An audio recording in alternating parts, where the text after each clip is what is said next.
Êxodo 17 é o capítulo da Bíblia que registra as maravilhas que Deus realizou em Refidim.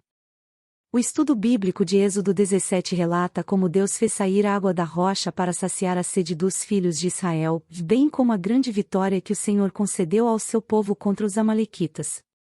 Uma sugestão de esboço de Êxodo 17 pode ser organizado em 3 partes principais.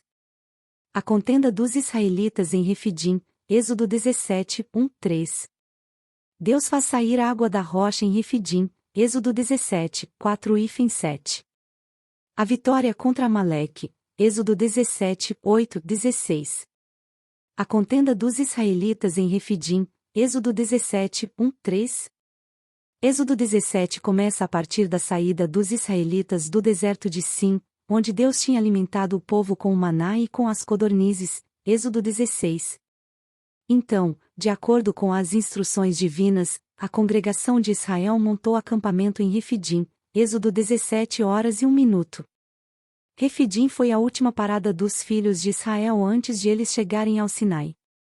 No entanto, o escritor bíblico registra que em Refidim não havia água para o povo. Então, a Bíblia diz que o povo contendeu com Moisés, e exigiu que ele lhes desse água para beber, Êxodo 17 horas e 2 minutos. Na verdade, àquela altura os israelitas estavam revoltados por, supostamente, Moisés tê-los levado a um lugar onde não havia água. A contenda do povo não foi uma simples reclamação contra a liderança de Moisés. O verbo contender, aplicado nesse texto nas versões bíblicas em português, traduz um termo hebraico que frequentemente é aplicado com o objetivo de comunicar a ideia de um processo judicial. Isso quer dizer que, basicamente, o povo estava ameaçando formalmente Moisés. Eles julgavam que Moisés era o culpado pela situação que estavam vivendo, e por isso devia pagar. Todavia, acertadamente Moisés questionou os israelitas porque eles estavam contendendo com ele, e, principalmente, porque estavam tentando ao Senhor, Êxodo 17 horas e 2 minutos.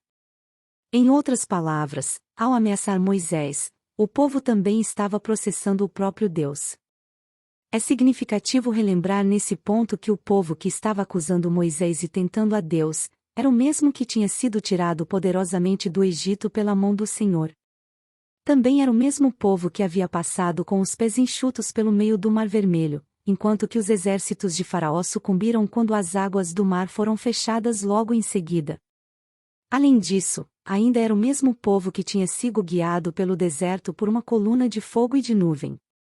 Também era o mesmo povo que havia acabado de ser alimentado por codornizes, e que diariamente recebia o maná.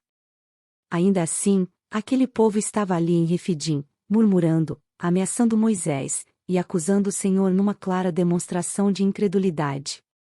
Deus faz sair água da rocha em Refidim, Êxodo 17, 4-7.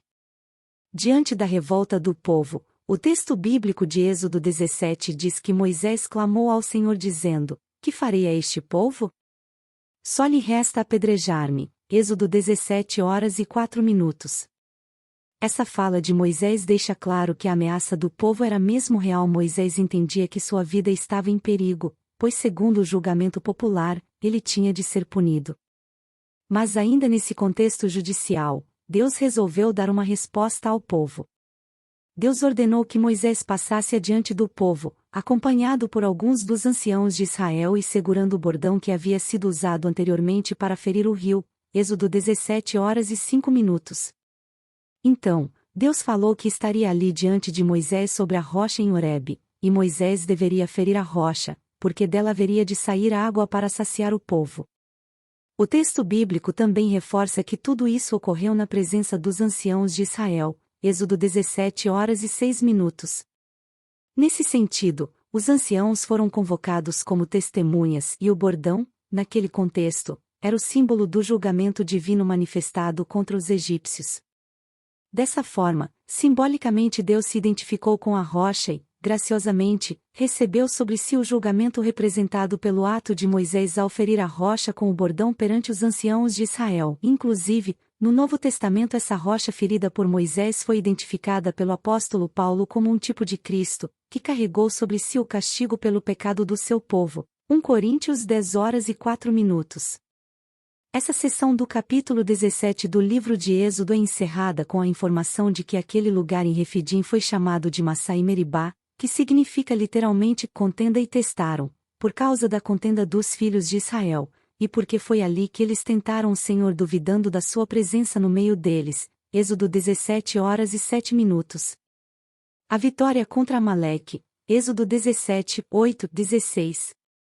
Depois dos eventos envolvendo a rocha, o texto de Êxodo 17 relata que Amaleque veio pelejar contra os israelitas em Refidim. Êxodo 17h08. Então, Moisés colocou Josué como um tipo de comandante do exército israelita no campo de batalha contra Amaleque. Moisés também falou a Josué que estaria no alto da colina com o bordão de Deus em suas mãos. Êxodo 18h09. Josué escolheu homens israelitas conforme Moisés havia lhe falado, e saiu para a batalha contra Amaleque. Enquanto isso, Moisés subiu a colina acompanhado de Arão e Hur. Êxodo 17h10. Todavia, embora Josué e os guerreiros de Israel estivessem lutando no campo de batalha, o êxito naquela peleja dependia do Senhor. Por isso, o texto bíblico diz que quando Moisés levantava a mão, Israel prevalecia, mas quando ele abaixava a mão, era Amaleque quem prevalecia. Êxodo 17h11. Como as mãos de Moisés eram pesadas, ele se assentou numa pedra e Arão e Hur sustentaram as mãos de Moisés erguidas segurando o bordão de Deus até o pôr do sol.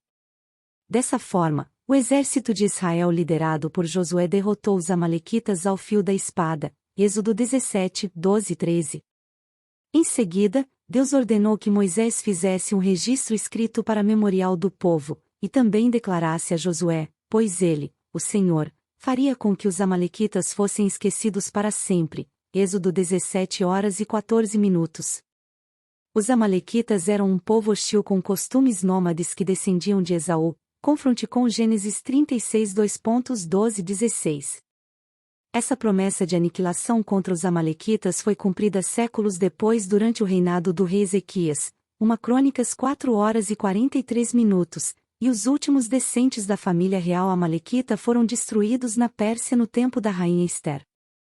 Por fim, Êxodo 17 termina informando que Moisés edificou um altar e lhe chamou: "O Senhor é minha bandeira", em hebraico YHWH-Nissi, porquanto o Senhor guerrearia contra os amalequitas de geração em geração. Êxodo 17:15-16.